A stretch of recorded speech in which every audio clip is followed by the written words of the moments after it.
A week after the floods, places like Kalumpit, Bulakan are still underwater. But as rescue workers find out, some residents do not want to evacuate to dry ground. Patricia Evangelista tells the story of the woman who chose to stay.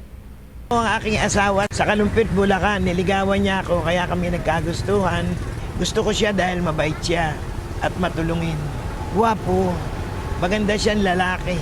Her name is Lina Nabong, a Tondo native, until the man she married brought her to the small town of Corazon in Kalumpit, Bulacan. Nagpagawa kami ng bahay dyan sa Corazon, kaya lang pinalad na bumabakap yung malakas ang ulan. Hindi lang 10 ang bahang dumating dito. Kaya lang, marami naman sa amin tumutulong. For 43 years, she watched storm after storm flood the home where she raised her 5 children. The recent storm has forced her family out again. Hanggang hita na inano ni Mayor na magpapawala ang dam, kaya lumipat na yung lahat ng matatanda sa digi. Most of the homes are without electricity. Many are still flooded in. Lina has moved her stall from the flooded market to the street. Her husband is ill and unable to move his legs. It is Lina who continues to work at 65 and in spite of the floods. Not just for herself, but for her child. Nakapagpatapos yung ibang anak ko, yung isang anak ko pinalad na hindi siya makatapos. Third year yun nursing. Nakapag-asawa siya ng hindi maganda buhay. Kaya ako nagtitinda para suportahan ko yung mga apo ko. Gusto kong nakapag-aral sila. A total of 109 people died in the floods that affected over 4 million citizens in Metro Manila and surrounding provinces. Bulacan is still under a state of calamity. Many areas, including Kalumpit, still remain flooded due to poor urban planning, spillover from the dams, and breached dikes. Madalas bahay ng Kalumpit. Hindi ko maiiwanan ng aming bahay dahil yun ang pinagsimula namin. Kasi ganun ang isang bagay, pag minahal mo, ayaw mo mawala. Today, Lina will take a jeep to Manila to buy fruits and borrow money from her Tondo family. Then she will go back to the dike to watch over the home that drowned in the flood. She is not afraid. Floods have come and gone, but her family is yet to be washed away. Naisip ko umalis pero naiisip ko yung mga anak ko. Ayoko maiwan sila. Gusto ko sama-sama kami. Patricia Evangelista, Rappler, Bulacan. Well, let's now look at Rappler's Wrap for today, a list of the 10 most important events around the world you shouldn't miss. At number 3, violence sparks more uncertainty in the Middle East. More shelling killing at least 20 people in a rebel stronghold in Syria and kidnappings in neighboring Lebanon ignite fears the nearly 18-month-old rebel uprising against Syria's President Bashar al-Assad is spreading. The Organization of Islamic Conference, a 57-member grouping, is the world's largest Islamic bloc. During an emergency meeting, it censors the al-Assad regime and suspends Syria because of, quote, the massacres and inhuman acts suffered by the Syrian people.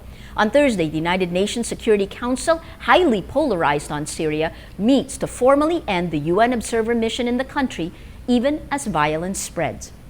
At number 6, remittances from Filipino workers overseas remain the Philippines' largest dollar earner.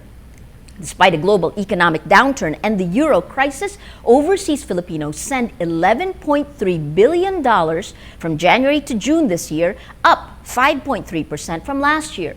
The only sign of the global economy, the rate of growth of remittances slows down. At number 9, it's the new bayanihan. When disaster strikes, civic duty kicks in, and Filipinos volunteer for action, whether it's in the virtual world or the real world. In the case of the Department of Social Welfare and Development, it's both. An online appeal through social network sites, Facebook, YouTube, and Twitter, bring in the volunteers the DSW needs to help with relief operations. More than 3,000 volunteers responded by Monday, most of them students. Social Welfare Secretary Dinky Soliman says she's, quote, overwhelmed by the enthusiastic response. And at number 10, Vogue says Chelsea Clinton combines her father's magnetism and her mother's discipline. The only child of former U.S. President Bill Clinton and U.S. Secretary of State Hillary Clinton, Chelsea is now 32 years old, married, and a special correspondent for NBC.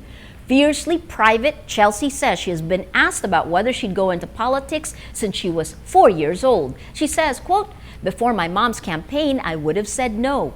But an aide to Secretary Clinton notes it is, quote, Chelsea's responsibility to carry that torch. Chelsea also says she and her husband are thinking of having children in a few years and, quote, hopes my mother can wait that long. For the full top 10, visit Rappler.com's The Wrap. Miami Heat head coach Eric Spoelstra did what he does best while in Manila, coach. Natasha Gutierrez reports. Even the country's biggest basketball stars are excited to see Miami Heat head coach Eric Spoelstra. When he enters the men's national basketball team's practice, energy rises. During a recent visit to the Philippines for the NBA Trophy Tour, the Filipino-American world champion coach drops by Smart Gilas' second day of training. He talks to head coach Chot Reyes, and they exchange ideas and tips to help the team reach their ultimate goal: qualify for the 2014 FIBA World Championships in Spain. Reyes says Spoelstra thinks he is on the right path. The thing was for Coach Spoelstra to tell them that he feels this is the offense for the Philippines. In fact, he called it, this should be the national offense, the national way of playing basketball. Spoelstra's assistant Dan Craig gets on the court and leads a drill with Smart Gilas that Miami Heat starts every practice with. It trains the team to make the easy play, to keep the ball moving, and be quick on offense. He likes what he sees. I think I like what I'm seeing. I like what the coaches are working on and stressing out there on the floor. The players seem very attentive, and I think that they get a couple more practices under their belt and they should have some good success. For the players, having Spoelstra visit is more than they can ask for. They play a little harder when he comes, eager to showcase their skills. They know Spoelstra dropping by is rare, and they are grateful. Honored to even hear him talk. He has such a great mind, basketball mind, and all the players he coaches. It's just great to just see him out here, to come back home to the Philippines. For the Philippine athletes who will carry the flag, Spoelstra's support is monumental. Spoelstra's prominence in basketball gives Pinoys something to be proud of, an inspiration to a team who wants to accomplish the exact same thing. Smart Gilas will have their first test on Saturday when they play Jordan in Taipei for the annual Jones Cup. Natasha Gutierrez, Rappler, Manila. Every story on Rappler has a mood meter with 8 emotions. Click on how you feel, and your vote is aggregated, pulled together on the back end onto Rappler's Mood Navigator, which is in the middle of its front page. If you take a look today, the stories that we've run into: top story, road rage killer Rolito Go now in police custody, 42% angry, 39% inspired. Interesting. Tito Soto and the RH bill.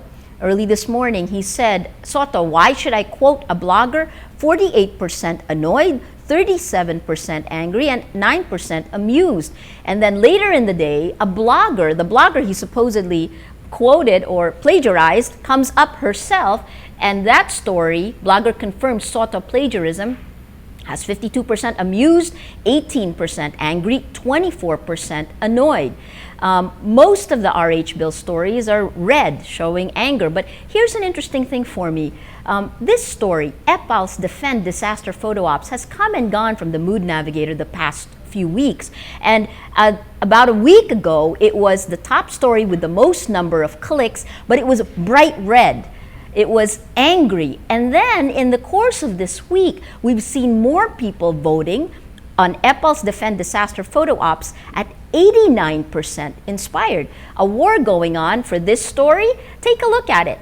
Anyway, you see the overwhelming red coming in. Today, most people are angry. Well, that's Rappler's Newscast for today, Thursday, August 16, 2012. Visit Rappler.com and watch our newscast Monday to Friday. Tell us how you feel on our mood meter and help us choose the mood of the day. I'm Maria Ressa. As we say at Rappler, tomorrow begins today.